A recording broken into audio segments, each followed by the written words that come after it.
Okey, kita teruskan. Alright, ni yang dah saya settlekan. Jadi awak boleh tengok jawapan, tanda mana yang betul. Kalau salah tu buat kebetulan. Alright. So ini lengkap. Jadi boleh tengok. Kalau nak check, boleh pause dulu video ni, check. Okey. So kita teruskan. Okey, seterusnya F. Cari faktor sepunya terbesar FSTB dengan menggunakan kaedah menyenaraikan faktor. Okey, ini first kamu cari dia punya faktor. Okey, kamu dah tahu macam mana nak cari faktor, jadi kita buat ringkas ya. Okey. Untuk 36.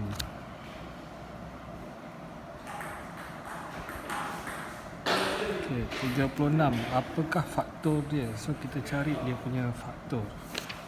Okey, faktor untuk 36 adalah 1, 2, 3, 4, 6, 9, 12, 18 dan akhirnya 36. Okey, itu untuk 36. Faktor untuk 48 adalah 1, 2, 3, 4, 6, 8, 12, 16, 24, 48. Okey, ini faktor. Cara cari faktor tu kamu dah tahu tadi kan. So cari. Okey, ni saya dah buat siap-siap. Okey, jadi dia kata cari faktor sepunya terbesar. Okey. Maka yang sepunya kita tengok, sepunya bermaksud sama. So kita tengok yang sama. Okey, kita bulatkan yang sama. Okey, dua-dua mesti ada. 6 ada. 9 okey, bawah tak ada. 12, 12. Lagi apa lagi? Okey, tak ada dah. Okey, bila dah kita senaraikan faktor sepunya faktor sepunya dia ni, kita cari yang paling besar. Paling besar dia apa? 12 lah paling besar.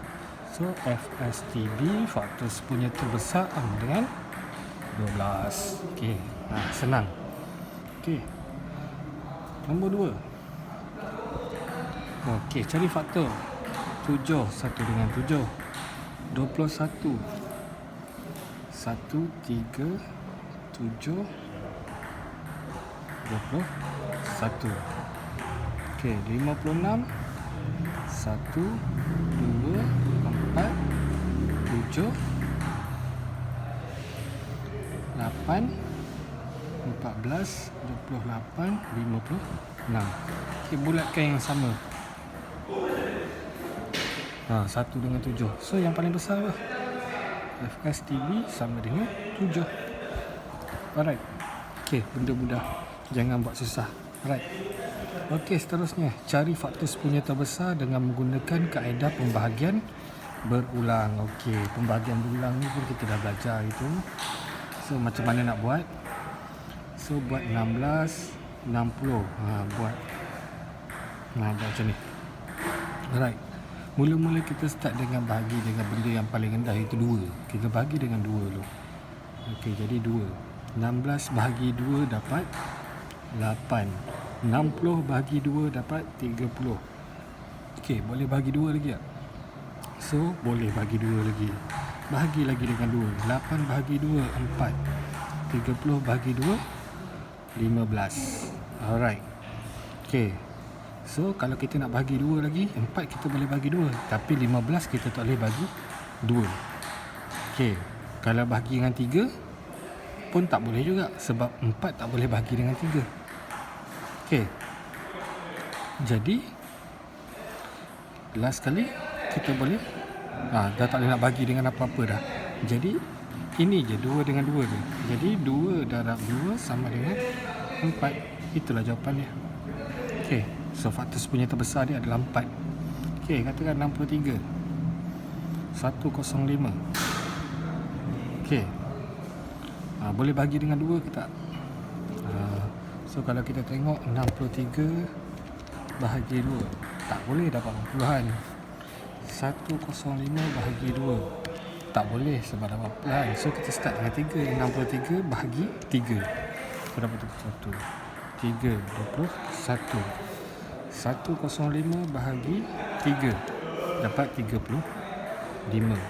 Alright. So kita tengok boleh bagi 3 lagi tak? 21 bahagi 3 sama dengan 7. Okey, 35 bahagi 3 dapat 20-an. Tak boleh. Jadi kita up sikit. Okey, 4. Tengok 21 bahagi 4 boleh ke tak? Tak boleh juga. 21 bahagi 5 pun tak boleh. 21 bahagi 6 tak boleh. 21 bahagi 7. Okey, boleh. 35 boleh bagi 7. 35 bahagi 7. 5. Okey, so dia punya pesan 7. So 21 bagi 7 tadi berapa? 3. Lepas tu ini adalah 5. Okey, dah 3 dengan 5. Ini memang dah tak boleh lah. Okey, sebab kalau kita nak bahagi dua-dua nombor tu kena boleh bahagi dengan nombor yang kita bahagikan tu. Okey, so 3 dengan 7. So 3 darab 7 sama dengan 21. Alright. Ada 3 nombor benda yang sama juga. 24, 36, 48. Okey, kita selesaikan. Okey, semua ni rasanya boleh bahagi dengan 2. Bahagi dengan 2. So 24 bahagi 2 dapat 12. 36 bahagi 2 bahagi 18.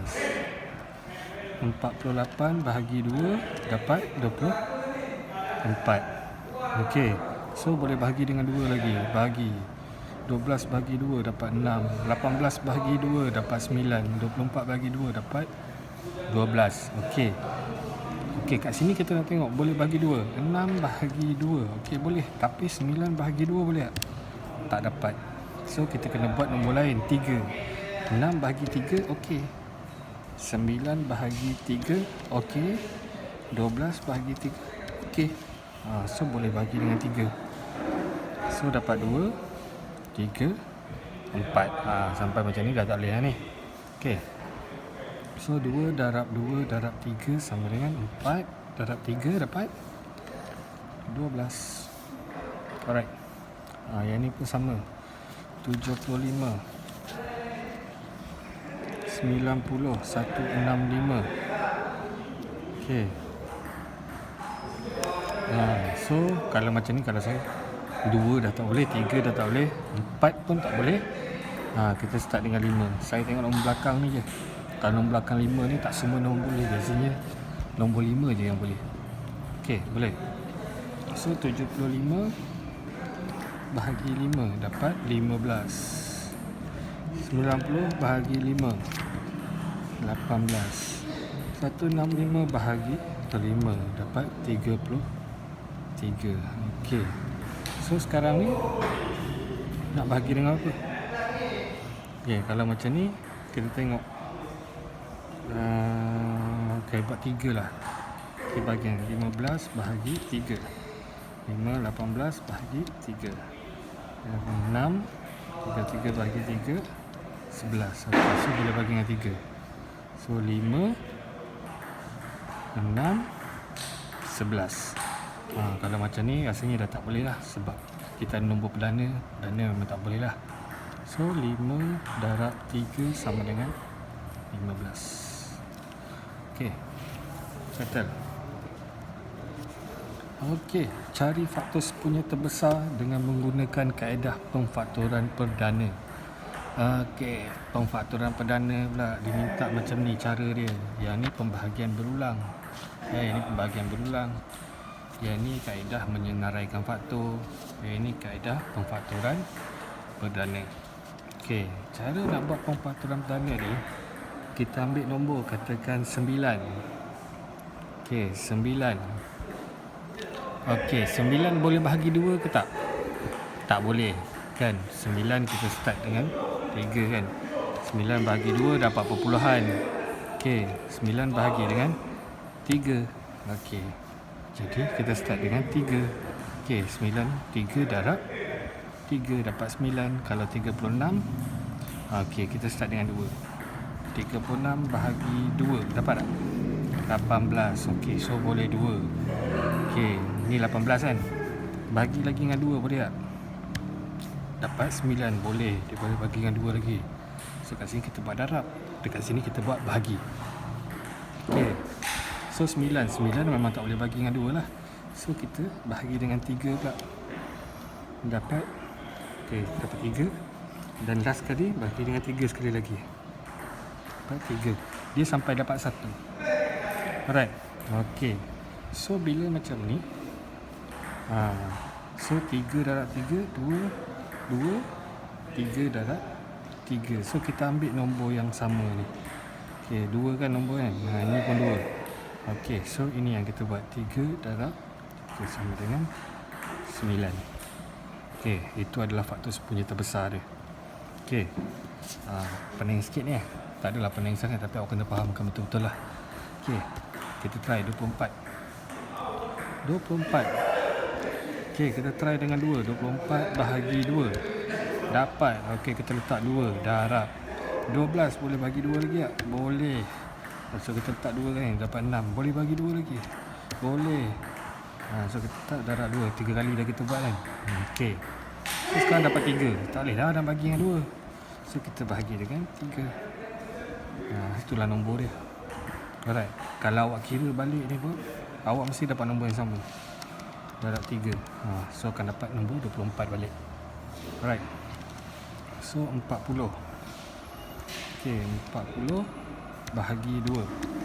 Okay, dapat. Boleh. So 2 darab. Boleh bagi 2 lagi? Boleh lagi bagi 2, dapat 10. Okay, boleh bagi 2 lagi? Try. Okay, dapat lagi bagi 2. Okay, cun. Last sekali nombor 5 kan. Bahagi dengan 3. 2 tak boleh dah. 3 pun mana boleh. 5 bagi 3 tak dapat. So last sekali adalah nombor 5. Alright. So kalau kamu kira pun 2 darab 2 darab 2 darab 5 dapat 40. Okay, so 56 kita bahagi dengan 2 dapat 28. Okay, so dapat, boleh bagi. So bahagi lagi dengan 2 dapat 14. Okay, boleh lagi bagi dengan 2 dapat 7. Okay, 7 pula dah. Kita kena letak 2 kat sini. Jawapan dia 7. Okay, so darab last sekali 7. Biasanya nombor perdana ni dah tak ada nombor lain lah. Okay, kalau kita tahu nombor tu nombor perdana, last sekali adalah nombor perdana lah. Okay, kalau kita kira balik 2 darab 2 darab 2 darab 7. So dapat balik nombor 56. Okay, ambil nombor yang sama. 2. Yang ni tak sama dah. Alright, so 2 darab 2 darab 2 sebab ada 3 biji kan. Sama dengan apa? 2 darab 2 darab 2 sama dengan 8. Alright, boleh. Itulah cara penyelesaian dia.